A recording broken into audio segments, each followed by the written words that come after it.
Eu quero compartilhar uma palavra de Deus com você nessa tarde, que está no Evangelho de Lucas, capítulo 3, verso 4 e 5. Evangelho de Lucas, capítulo 3, verso 4 e 5. A mesma leitura, ela está em Mateus capítulo 11 também, que fala a pregação de João Batista. A pregação de João Batista. Você já imaginou João Batista pregando hoje? Se João Batista entrasse na tua igreja hoje, com aquela roupa de couro, com aquele cinto nos lombos, com aquele cardápio dele comendo gafanhoto com mel silvestre, com aquele vocabulário duro, né? Já está posto o machado à raiz das árvores, e a árvore que não produz fruto vai ser cortada e lançada no fogo. Você já imaginou se alguém daria ou faria agenda para João Batista? Eu não creio. Mas hoje em dia está precisando muito, porque a igreja está banalizada. O verdadeiro evangelho está difícil de ser encontrado. A verdadeira palavra, a palavra genuína, pura, ela está difícil de ser encontrada. Hoje existe muita mistura. Eu estive lá numa cidade no Pará chamada Igarapé-Mirim. Igarapé-Mirim é um lugar onde as pessoas comem o açaí natural. Todo mundo tem uma maquininha de moer o açaí dentro de casa. E na hora do almoço, eles pegam aquela máquina e começam a girar ela e moem e comem puro. E eu disse, como é que vocês conseguem comer esse negócio puro? Parece uma areia na boca da gente. Eles falaram, é normal, para nós é normal. Aqui ninguém almoça se não tiver o açaí, né? Aí coloca um negócio lá parecendo um isopor junto, né? E come aquilo ali, é natural, é ferroso, né? Sustenta.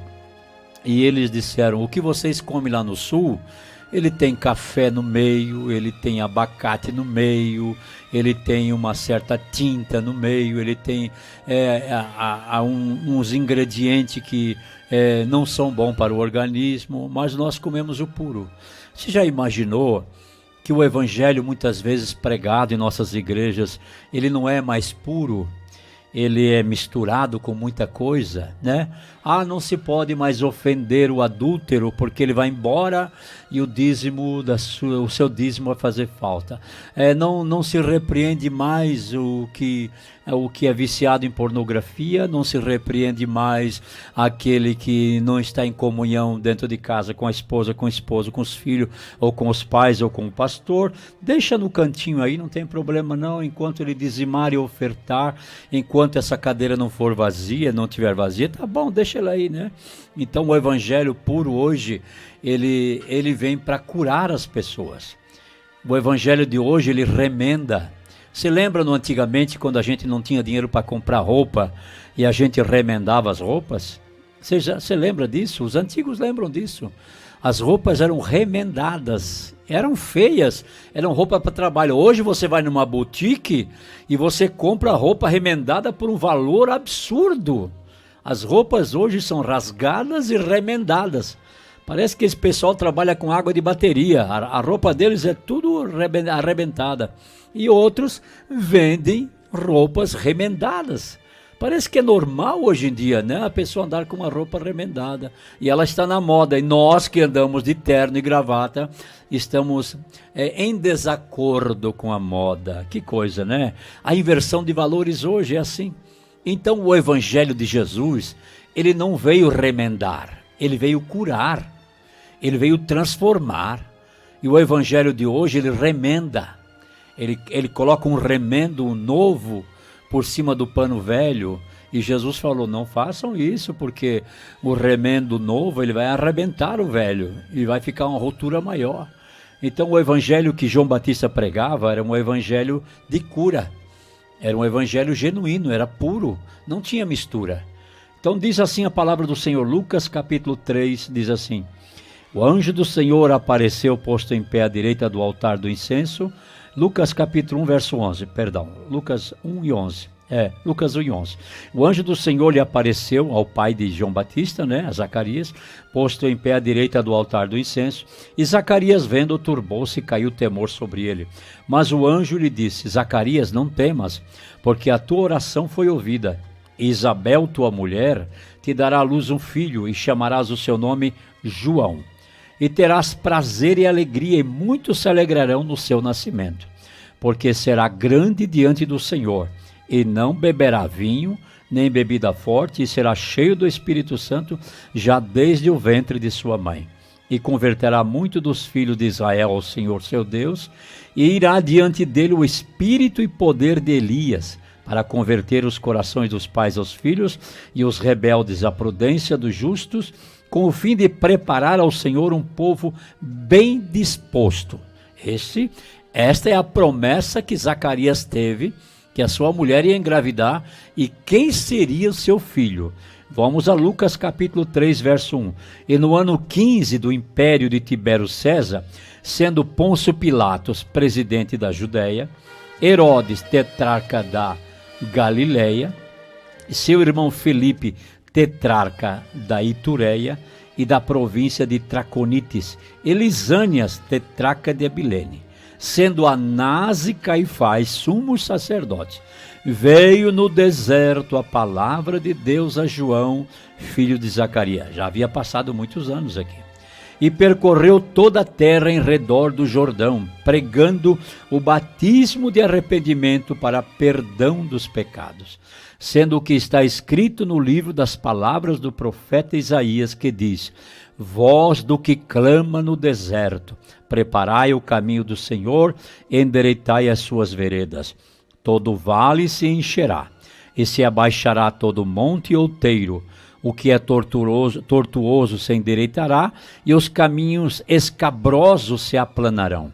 E toda a carne verá a salvação de Deus. Que coisa linda esta passagem bíblica de Lucas capítulo 3, uma das passagens mais importantes da Bíblia. Em Lucas, nos 2 primeiros capítulos, registra melhor que todos sobre o nascimento e a infância de Jesus. Depois do capítulo 3 de Lucas, os evangelistas se calam sobre a vida de Jesus até os 30 anos.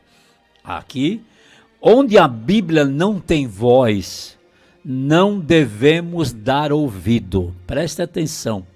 Onde a Bíblia se cala dos 12 aos 30 anos de Jesus, não adianta eu querer inventar historinha. Não adianta eu querer inventar pregação. Se não tem nada escrito, eu devo me calar. Não adianta eu dizer que Jesus já fazia milagre, que ele era um filho obediente, que ele era carpinteiro igual o pai dele, que essa coisa lá toda. Se não está escrito, por que eu vou pregar? A Bíblia se cala, eu não posso colocar voz onde a Bíblia se cala. Isso é uma coisa muito importante. Jesus agora está pronto para o seu ministério. Lucas fala no momento difícil do ministério de João Batista. Eu não sei quanto a você, mas Deus sempre me dá trabalho difícil para fazer. Deus nunca me dá trabalho fácil. Essa é uma reclamação que eu tenho com Deus. Eu tenho uma reclamação com Deus que eu vejo alguns companheiros de ministério ganhando os lugares bons para trabalhar, uma vida mais regalada, mais tranquila, e Deus só me dá coisa difícil para fazer. Será que com você é assim também? Quando aí na igreja aí tem um departamento com problema, é você que vai resolver? Quando tem uma igreja com problemas, o pastor é você que a convenção manda para lá para resolver? Será que você tem o mesmo ministério que eu? Isso é um ministério. Você sabia que quando você chega no lugar e você vê um problema e que isso te deixa irritado, irritada, você vê claramente o problema, ninguém viu o problema, só você vê o problema. Você sabia que você foi chamado e chamada para resolver esse problema? Por isso que aquele problema você viu antes de todo mundo e aquilo te irrita, te incomoda, te perturba. Então, presta atenção, porque é nesse momento que Deus te chama para resolver. Entende? Lucas fala aqui de 7 personagens nesses 2 capítulos. 7 personagens nos versos 1 e 2 de Lucas capítulo 3. 5 deles do mundo político e 2 do mundo religioso. Nesses 2 capítulos tem 7 personagens. 5 são políticos e 2 religiosos. Lucas só mostra a decadência dessa época em que brota o evangelho, em que o Filho de Deus entra no cenário humano. No cenário humano. Quando parece que a terra está completamente entregue nas mãos do diabo, na mão do perverso, na mão de Satanás, é que Deus pode intervir e começar a fazer o extraordinário. Quando a gente olha um país como o nosso e vê a desgraça que está acontecendo na política, na economia, na moral, na igreja, em todas as áreas estamos vivendo um momento de desgraça nesse país. A injustiça sentado na cadeira da justiça, a mentira prevalecendo contra a verdade, a moral prevalecendo contra a imoralidade prevalecendo contra a moral, é assim que eu ia dizer. Eu digo que é neste momento em que Deus vai agir. Quando parece tudo perdido, quando existe crise para os planos dos homens, não existe crise para os planos e projetos de Deus. Quando a gente pensa assim, está tudo acabado, não, aí é que Deus vai entrar. No 15º ano de Tibério César. Tibério César, aqui nessa leitura, era filho adotivo de César Augusto. César Augusto foi o primeiro imperador de Roma, né? César era uma dinastia, como Herodes também é uma dinastia. Na Bíblia, aqui nós vemos César Augusto, César, né? É uma dinastia, pai, filho, neto, tá, né? E também os Herodes também é uma dinastia. Ele não era apenas filho adotivo, mas ele foi o sucessor de César Augusto. Tibério César foi o sucessor de César Augusto. Tibério César começou a reinar no ano 14 depois de Cristo. Estamos aqui no ano 29, essa leitura aqui é no ano 29 depois de Cristo. João Batista e Jesus, quase a mesma idade, primos, né? Período da maldade, da violência, da corrupção, ano em que João Batista foi levantado. Israel e Judá não são uma nação independente aqui, mas sim um país escravo, vassalo do Império Romano. Cenário da província da Palestina: Herodes, Felipe, Lisânias, Anás e Caifás. Rapaz, isso aqui são 2, 4, 5 pessoas aqui que estão acabando com o país. O primeiro Herodes foi chamado Herodes o Grande. Este foi aquele que mandou matar as crianças de 2 anos para baixo, tentando matar Jesus também, né? Ele governou de 37 a.C. a 4 depois de Cristo. Este Herodes era grande em administração, capaz e ardiloso. Ele era astuto. Esse Herodes o Grande era astuto. Foi ele quem ampliou e embelezou o templo de Jerusalém para agradar os judeus. Foi ele quem construiu o porto de Cesareia Marítima, abrindo assim o comércio daquela região para o mundo inteiro daquela época. Foi ele quem construiu a fortaleza de Massada, muito conhecida nos estudos bíblicos. Foi ele quem construiu a estância mineral de Jericó. Foi ele quem deu grande amplitude e administração romana naquela região. A família herodiana não era romana, mas descendência dos edomitas.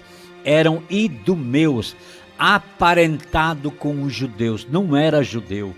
Ele era um homem terrível, tinha medo de perder o poder. Qualquer um que cruzasse o seu caminho ele matava, seja quem for. Olha só, primeiro se casou com Mariana e depois casou mais 10 vezes esse Herodes o Grande.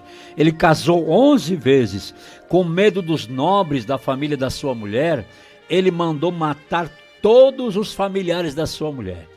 A sua sogra Alexandrina pediu que ele nomeara seu cunhado e sobrinho de Herodes, Aristóbulo, como sumo sacerdote. Olha, nem da linhagem de Israel era, mas você poderia ir, sabe, Herodes, nomear Aristóbulo como sumo sacerdote.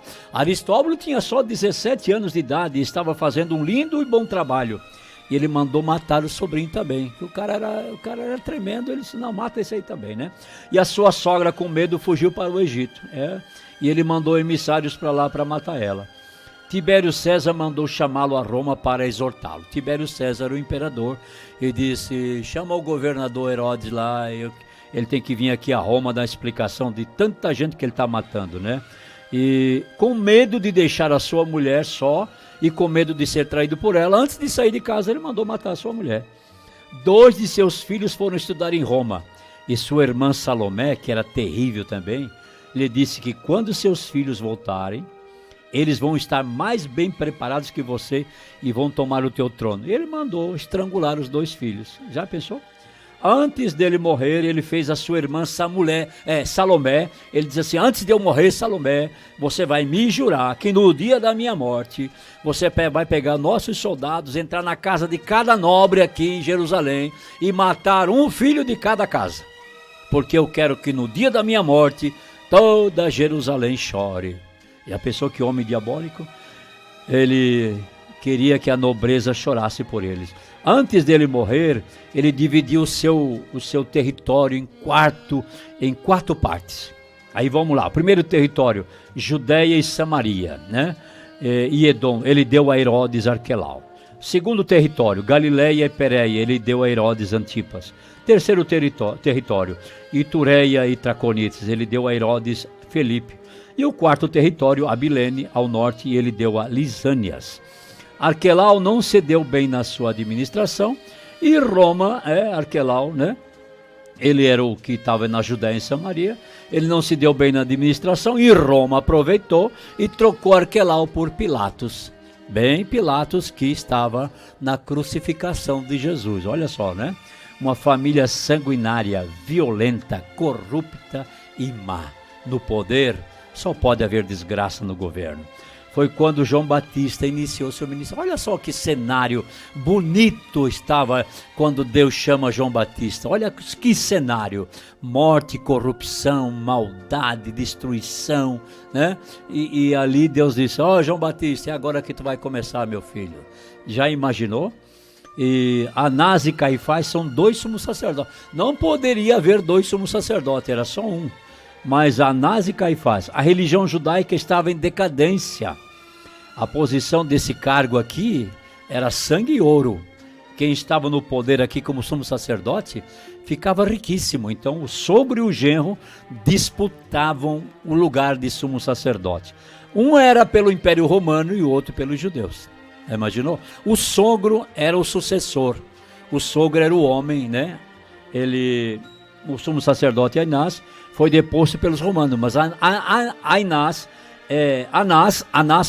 ele era o verdadeiro sumo sacerdote. Mas como ele não agradava os romanos depuseram ele e colocaram Caifás, seu genro, no lugar. Então os 2 ficaram sentados, dividiram a cadeira, né? Tu senta meia hora, eu sento meia hora, né? Porque ali rendia muito dinheiro, muito ouro, muito privilégio. O sumo sacerdote Anás, ele foi deposto pelos romanos. A religião estava tão corrompida que estamos falando de 2 sumos sacerdotes. Ambos estavam fazendo da religião uma plataforma para enriquecerem. Olha só o clima, o momento que Deus chama João Batista.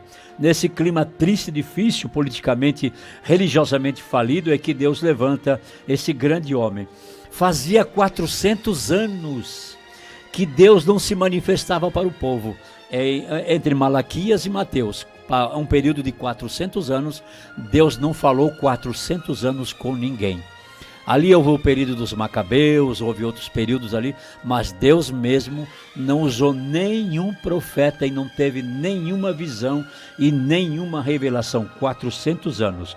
Ali estava o templo, os sumos sacerdotes, mas Roma havia se associado à religião para explorar e extorquir o povo, para oprimir o povo. Os cambistas na entrada do templo, os vendedores dentro do templo, ali estava um cenário difícil. É nesta hora que Deus se manifesta depois de 400 anos. Zacarias está oferecendo um sacrifício, na hora dele oferecer, aparece um anjo do Senhor e diz: Zacarias, não temas, a tua oração foi... Que coisa linda, né? A tua oração foi ouvida. Isabel, tua mulher, vai engravidar, vai dar um filho, E esse homem será tremendo, Zacarias. O ministério dele vai ser curto, mas ele vai ser um verdadeiro trator. Ele vai pegar todo esse lixo que está em Israel e vai limpar o caminho, Zacarias. Porque vai vir aí depois dele o Salvador da humanidade. Eu falei isso até agora para você entender a função de Zacarias. Ele é chamado trator de esteira, sabe? Aquele trator de esteira que abre as ruas, que a primeira vez lá no campo, lá na montanha, é o trator de esteira que passa. Zacarias é chamado de o trator de Deus. Ele pegou todo esse entulho, esse lixo que estava na política, na religião, e foi tirando do caminho, porque atrás dele vinha Jesus Cristo de Nazaré, o Salvador da humanidade. Ali estava ele. Havia um verdadeiro camelódromo no pátio do templo, vendendo todo tipo de sacrifício e bugigangas para a salvação daquele povo. Nesse tempo de crise veio a palavra de Deus a João no deserto. A palavra não veio pelo modo legal como religiosos da época. Deus levantou alguém pelo meio paralelo, impensável, lugar ermo, estranho, conversas estranhas e um cardápio estranho. Hoje estamos com igrejas abarrotadas, mas ninguém quer sair para pregar. Não. Queremos conforto, ar-condicionado, das cadeiras, boas cadeiras, as pessoas, das plateias. Queremos internet, telão, comodismo. Sabe? Eu me sinto cômodo neste lugar, sabe? Ninguém quer sair para o campo como João Batista. Não. Por que eu vou sair se eu posso receber meu salário aqui? Por que expulsar demônio, visitar gente na cadeia, no leprosário, no manicômio, nas casas de recuperação? Por que ir visitar hospitais, UTIs? Para quê? Se eu aqui estou bem, estou cômodo, né? Se aqui eu tenho ar-condicionado, cadeira almofadada, eu tenho internet, eu estou na mídia, eu tenho marketing para me promover. Para que eu vou lá para o campo missionário? Eu não quero saber de campo missionário. As pessoas estão assim hoje. Hoje está desse jeito. Se você soubesse a fome da palavra que tem no campo missionário, se você soubesse a fome do evangelho lá fora, se você soubesse que as pessoas estão morrendo e nós estamos com um remédio na mão, se você soubesse que as pessoas estão no escuro e nós temos a lâmpada de Deus, se você soubesse que as pessoas estão morrendo de fome, nós temos o pão vivo, nós temos a água fresca, nós temos a solução. E nós estamos perdendo tempo. Quando a gente olha para João Batista, você não vê em nenhum momento ele dizer: quem sou eu, Senhor? A mensagem de João era de arrependimento a todas as classes sociais. Não existe perdão e nem bênçãos e milagres se não houver arrependimento. Sem arrependimento não existe salvação. Precisamos sentir nojo, remorso dos nossos pecados, chorar, confessar nossas fraquezas, pecados e iniquidade. Nós precisamos tirar essa capa e mostrar quem somos nós por baixo dessa capa. Não passamos de leprosos, não passamos de iníquos, não passamos de pecadores, não passamos de falsos muitas vezes. Estamos dentro de uma igreja, mas precisamos encontrar a realidade, o poder do evangelho. Ouvir a voz de Deus. Ninguém mais está querendo ouvir a voz de Deus. Ninguém está preocupado em ouvir a voz de Deus. Esse povo aqui, Anás, Caifás, Herodes, Pilatos, esse povo religioso, político, eles estavam confortáveis. Estavam explorando o povo, estavam tirando tudo que o povo tinha. Para que sair ao campo? E nós temos muitas igrejas assim hoje, confortavelmente, ricamente, fortemente armados aí, mas estão entrincheirados, não querem sair para a batalha, não têm forças, não têm mais visão, não têm mais paixão por almas. Deus precisa renovar a nossa paixão por almas. Deus precisa renovar o nosso amor pelas almas perdidas. Deus precisa nos dar graça e coragem para ouvir a sua voz e obedecer o seu ide. Essa mudança no poder dessa mensagem, a linguagem do Império Romano, ela precisa ser trazida para os dias de hoje.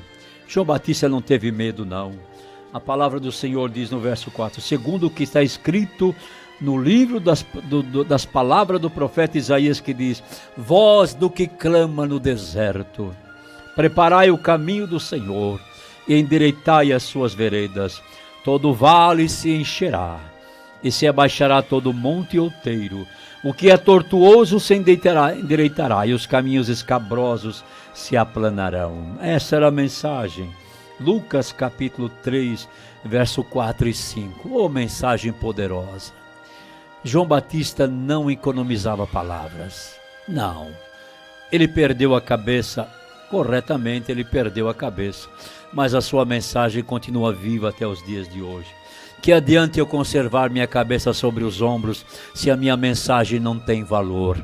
Que adianta eu conservar meu corpinho dentro de uma casa de oração, comendo do bom e do melhor e não atendendo ao necessitado lá fora? Minha palavra não tem valor.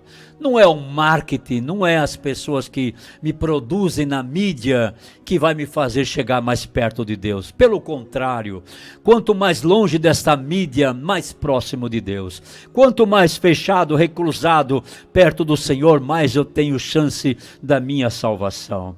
Preparar o caminho do Rei, para que Ele venha ao nosso coração.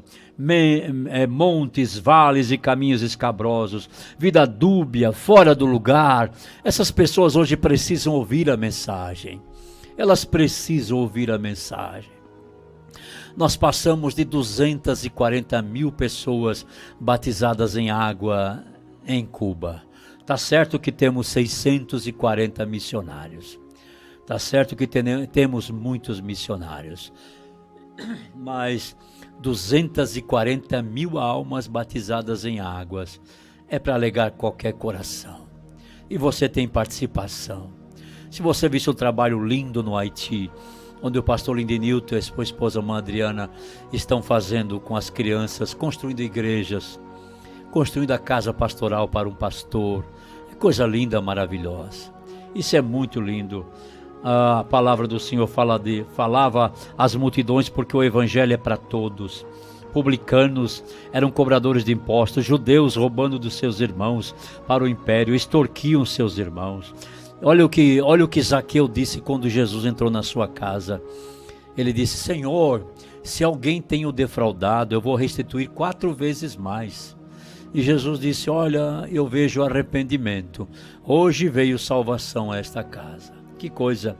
O evangelho que traz o arrependimento, ele toca profundo. Evangelho não é superficial, não é emocional. Ah, estou todo arrepiado. Isso não vale, não serve. Ah, estou chorando. Ah, estou... É mensagem dermatológica. Me arrepio os pelos dos braços. Eu estou chorando. Não adianta, essas mensagens não funcionam.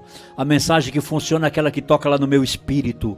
Aquela que provoca arrependimento, remorso, medo. Eu preciso deixar Deus falar comigo. Meu espírito precisa ouvir a voz de Deus. Quem tem ouvidos, ouça o que o Espírito diz. Esse Espírito, ele precisa ser tocado. E se nós usássemos a linguagem de João Batista hoje, como seria? Seríamos bem recepcionados na casa de Deus? Vinham ouvi-lo todos os políticos, todos vinham ouvir João Batista, religiosos, soldados, funcionários públicos, e ele não poupava a palavra para ninguém não, vinham ouvi-lo todos eles, pessoas hipócritas, um discurso mais de vida vazia, em alguns que diziam que eram filhos de Abraão, do sangue de Abraão, mas não tinham a fé de Abraão, e não tinham a alma de Abraão. Pilatos, Herodes e Caifás, esse trio eles comandavam a Judéia. Olha só, Pilatos, Herodes e Caifás, esse trio comandava toda a Judéia. Era um lixo no caminho da salvação, era um impedimento, era um entulho, era uma tranqueira, sabe? E lá vem o trator de Deus, João Batista, dizendo, arrependei-vos, porque é chegado a vós o reino de Deus. O reino dos céus.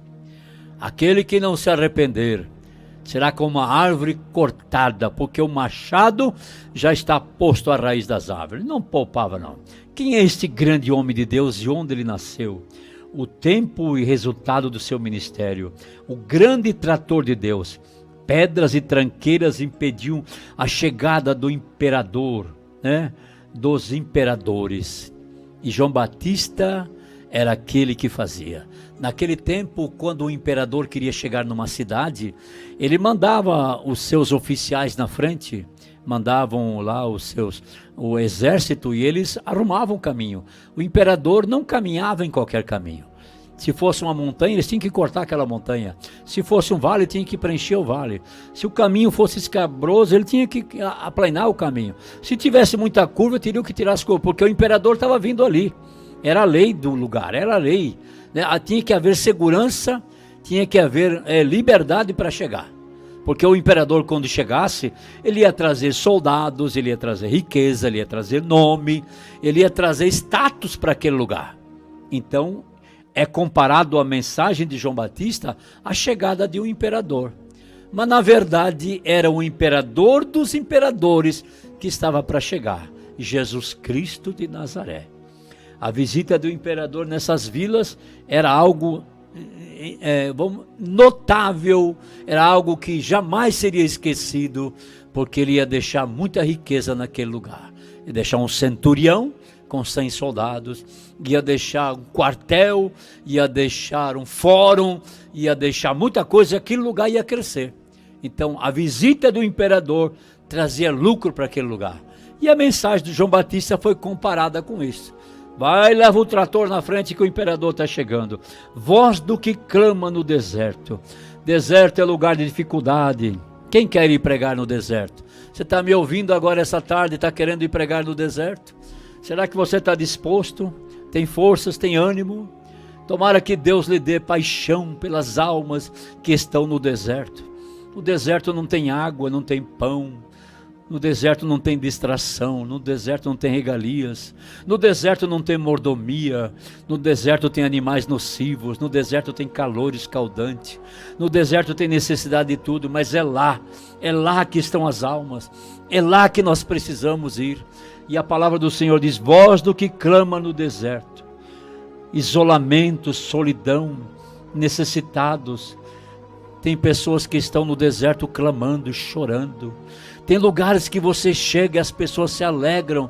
Quando você chega com uma mochila, com dinheiro, com remédio, com pão, com roupas, com calçado, você chega, você parece que chegou um anjo de Deus naquele lugar. É o prazer que a gente tem de levar as coisas para esse povo. Eu digo para você nessa tarde, em nome de Jesus Cristo, levanta-te, levanta-te, levanta de onde você está, prontifica-te, te ofereça ao Senhor e diga, Deus, enche a minha vida de paixão por almas, eu preciso, antes que eu morra eu quero fazer algo, Senhor. Tem pessoas que estão me ouvindo agora, que deixam uma herança enorme para a sua família, mas não deixam uma herança para a obra missionária, não. Tem pessoas que deixam herança para filhos desobedientes, filhos ingratos e filhos que não vivem o evangelho. Eu conheço pessoas que deixam herança, eu conheci pessoas que morreram deixando herança para filhos que não eram servos de Deus. Gastaram tudo, destruíram tudo e morreram incrédulos, morreram sem salvação. Mas não são capazes de dizer, esta herança aqui, ela vai ficar aplicada num banco e a obra missionária pode usufruir tanto para construir igreja, para sustentar missionário, para levantar pessoas enfermas, para construir um hospital, para construir uma creche, para construir um orfanato. Não vejo isso. As pessoas não têm essa mentalidade. As pessoas não querem saber quem está no deserto. Elas querem saber que, eu enriqueci, não importa para quem eu deixo a minha herança, não quero saber de religião, não quero saber de crente, não quero saber de igreja. A eternidade vai revelar muitas coisas. E nós vamos muitas vezes passar vergonha na eternidade, porque não demos ouvido àqueles que estão no deserto. Preparai o caminho do Senhor. Nós devemos preparar o caminho onde Deus, o Senhor Deus Todo-Poderoso, vai agir através de nós. através daquilo que Ele nos deu, através daquilo que Ele colocou em nossas mãos. Reflita nessa tarde. Reflita nesta tarde o que você está fazendo para o Senhor. Endireitai as suas veredas. Existem condições para Deus atuar em nossas vidas. Existem condições para Deus atuar em nossas vidas. Sabe o que diz em Gênesis 17, verso 1? Sendo, pois, Abraão da idade de 99 anos, ele estava com a mão na bênção, a mão na maçaneta da porta da despensa de Deus. Ele estava pronto para receber a promessa. Sendo, pois, Abraão de 99 anos, apareceu o Senhor a Abraão e disse: eu sou o Deus Todo-Poderoso. Ele estava com a vida meia dúbia, sabe? Aquela vida meia dúbia assim, né? E o Senhor disse: anda na minha presença e ser perfeito. Faz a coisa certa, rapaz. Eu vou te dar o que eu prometi, mas faz a coisa certa. Nós é que tiramos, Senhor, irmãos, essas pedras do caminho. Nós é que tiramos esses empecilhos do caminho quando Deus nos manda. Nós é que abrimos o coração. Eis que estou à porta e bato. Se alguém aí ouvir a minha voz, se abrir a porta, entrarei em sua casa, cearei com ele e ele comigo. E ele também diz: todo vale se encherá. Esse complexo de inferioridade que você tem, eu não posso, eu não tenho, eu não consigo, esse não serve na obra de Deus. Ele disse assim: todo vale se encherá. Sabe, é um complexo de inferioridade que as pessoas carregam. Sabe o que disse Gideão? Ai, Senhor meu, a minha família é a mais pobre em Manassés. Senhor, eu sou o menor na casa de meu pai. Disse: vai, rapaz, eu estou contigo, eu estou contigo. Jeremias disse: Senhor, eu não passo de uma criança. Ele disse: eu vou colocar as palavras na tua boca, Jeremias. Para com esse negócio de complexo de inferioridade, meu filho. Eu coloco as palavras na tua boca. Você viu o que disse Isaías quando o Senhor apareceu para ele? Ai de mim que vou perecendo, eu sou um homem de lábios impuros e habito no meio de um povo de impuros lábios. Você assim: vem cá, meu filho, eu vou queimar vou apagar teus pecados aí, tu vai profetizar. Esse complexo de inferioridade não funciona na obra de Deus. Deixa que o Espírito Santo preencha esse vazio, esse complexo de inferioridade. Deus não chama ninguém capacitado. Deus chama e capacita para a sua obra. É Deus quem nos capacita. É Deus que chama, é Deus quem escolhe, é Deus que capacita, é Deus que envia, e é Deus que sustenta, e é Deus que dá o seu aval. Então não fique dizendo: eu não posso. A mensagem de João Batista era essa: todo vale se encherá, todo outeiro, todo monte será cortado.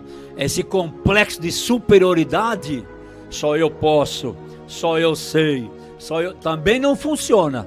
O inferioridade não serve e o superioridade também não serve. Se eu não pregar, ninguém se converte. Se eu não dirigir o culto não é bom. Se eu não estiver nessa reunião, nada se resolve. Se não for o meu dízimo, se não for a minha oferta, sai fora. Deus tem outro. Te humilha, desce um pouquinho, baixa um pouquinho. Esse monte tem que ser cortado. Tem muitos que são radicais, irmão. Ou aceita Jesus ou morre.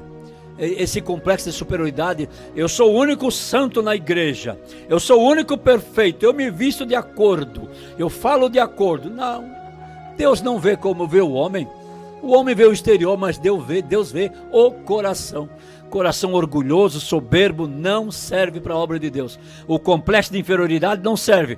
Deus, ele capacita, mas o complexo de superioridade também não serve, porque você vai querer tomar a glória para você, e a glória pertence ao Senhor. A glória é dele, ele não divide sua glória com ninguém. Isaías 42:8: eu não divido minha glória com ninguém. A glória pertence a ele. Nós somos pó, somos cinza, somos falíveis, somos passageiros, somos servos, mas ele é o Criador, o Todo-Poderoso.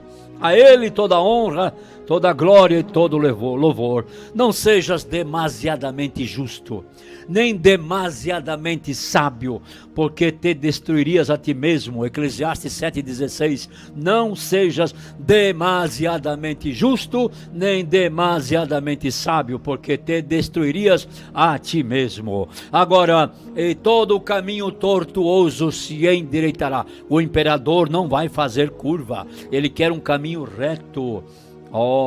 Tem gente que está uma vida dúbia, uma hora está na igreja, uma hora está no mundo. Um dia está cheio, outro dia está vazio. Um dia está pisando a cabeça de Satanás, outro dia está correndo de Jezabel. É assim, vida dúbia, essa vida tortuosa, não tem firmeza, não tem base, tem que ser endireitado, tem que tomar uma decisão, tem que pagar o preço. É duro, é difícil, mas vale a pena, em nome de Jesus. E os caminhos escabrosos se aplanarão. Sabe aquele caminho costela de vaca? Aquele caminho que não foi asfaltado, ou foi asfaltado, está cheio de buraco? Esse caminho escabroso deve ser aplanado. Pessoa não convertida, crente que não sabe, que não se pode tocar, que a gente não consegue abraçar, que não sabe perdoar, que não sabe amar, que não sabe se humilhar, que não sabe fazer. Caminho escabroso, né? Esse caminho escabroso tem que ser aplanado. Deixa Deus passar a plana aí essa tarde e diz: eu vou tirar essas arestas, sabe? Vou tirar essas coisas que estão te incomodando, esses espinhos. Parece que quando você abraça alguém, parece que as pessoas têm espinho, você reclama, você não consegue se humilhar, não consegue pedir perdão, não consegue perdoar, não consegue se apaixonar pela obra, não tem paixão pelas almas. Olha, então você precisa passar pela marcenaria de Jeová nessa tarde, em nome de Jesus. Hoje o Espírito Santo está aplanando nossos caminhos. Hoje Deus te chama como o João Batista do século 21. Deus precisa de você. Você se vê diante de um espelho que é a palavra e você diz: eu não tenho capacidade, eu não posso. Você pode. Deus vai te capacitar. Deus nunca erra na sua escolha. Deus não erra na sua escolha. Deus escolhe você nessa tarde. E a palavra do Senhor para você essa tarde é: eu preciso da mensagem que está na tua boca. Que ela seja pregada, que ela seja publicada. Você tem autoridade da parte de Deus para alcançar almas. Você tem autoridade da parte do Espírito Santo para alcançar vidas. Deus te convida nessa tarde. Sai desse anonimato. O momento é de crise no Brasil. O momento é de crise no mundo. O momento é de crise na família. O momento é de crise em todas as áreas. Mas é nesse momento que Deus te levanta e Deus diz: eu te capacito. Eu vou encher você da minha graça. Eu vou encher você do meu Espírito. E eu vou começar a usar a tua vida. Seja em qual área que você estiver trabalhando, ali Deus vai te usar. Ali Deus vai operar através da tua vida para a glória do nome dEle.